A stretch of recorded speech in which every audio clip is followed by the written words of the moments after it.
when the world was young, and people still believed that gods walked among them, a fragile peace reigned over the earth.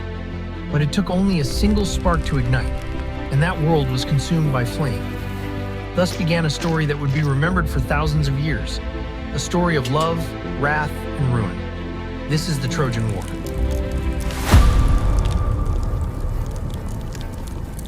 It all began with a celebration. On Olympus, the gods feasted, rejoicing at the wedding of the hero Peleus and the sea nymph Thetis. But one deity had not been invited, Eris, the goddess of discord. Furious, she hurled into the feast a golden apple inscribed with the words, "To the fairest." 3 goddesses, Hera, Athena, and Aphrodite, claimed the apple as their own. To avoid strife among them, Zeus commanded that a mortal should judge their beauty. The choice fell upon a young prince of Troy, Paris. On Mount Ida, Paris stood before the goddesses. Hera promised him power, Athena, wisdom and victory, and Aphrodite, the love of the most beautiful woman on earth. I choose love. Thus the goddess of love received the apple, and Troy, its fate.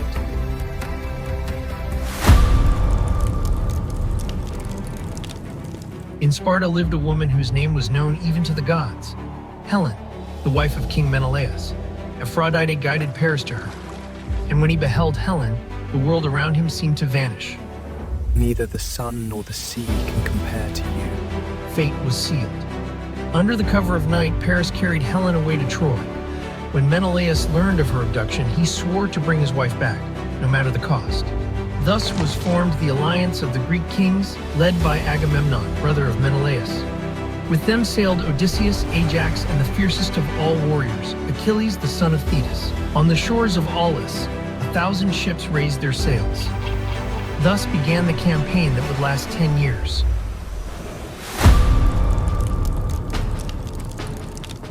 Troy stood impregnable, its golden walls raised by Poseidon himself.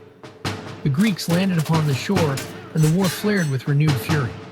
For 10 years the siege endured. The gods took sides. Athena and Hera stood with the Greeks, Aphrodite with the Trojans.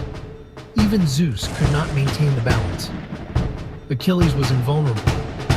His mother had dipped him in the waters of the Styx, and only his heel remained mortal. But even heroes are bound by pride.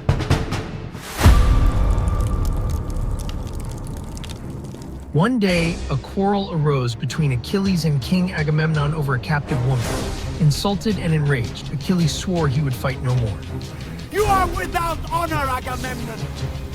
Without me, you are nothing! Without Achilles, the Greeks began to falter. Then his friend, the young Patroclus, donned Achilles' armor and went forth into battle. Hector, prince of Troy, met him and slew him, not knowing who stood before him. When Achilles learned of it, his cry tore through the heavens. Then let me die, but I will have my vengeance!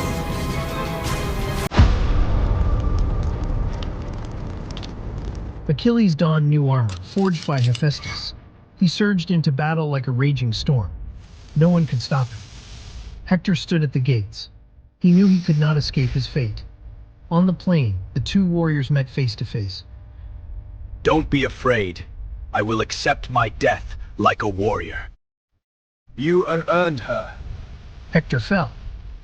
Achilles tied his body to a chariot and dragged it around the walls. Even the gods turned their eyes away.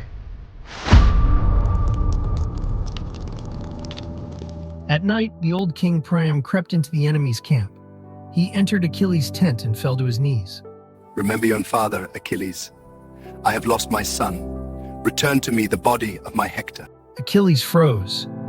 In the old man, he saw himself. And for the first time in the war, he wept. Take your son, old man. Thus, in the heart of battle, 2 enemies found their humanity.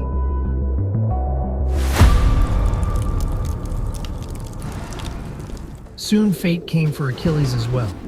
Guided by Apollo, Paris loosed an arrow, and it struck his heel.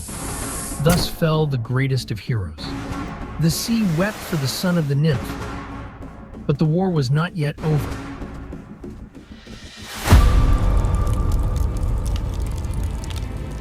cunning Odysseus devised a plan. The Greeks pretended to sail away, leaving before the gates a vast wooden horse.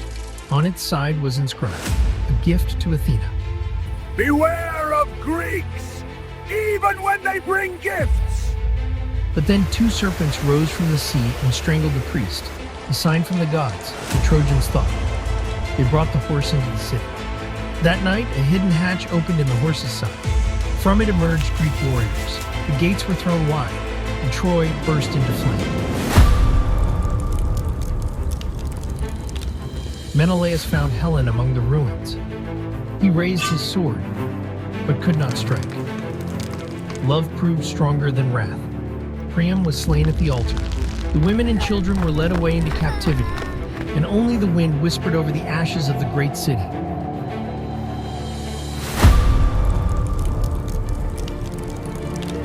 The Greeks had won, but the gods did not forgive their pride. Many never returned home. Agamemnon was slain by his wife. Ajax lost his mind, and Odysseus wandered the seas for 10 long years. The Trojan War became a lesson. Neither strength, nor cunning, nor beauty can triumph over fate.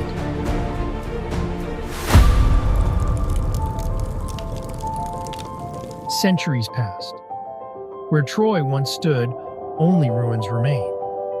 But the names of those who fought still live on.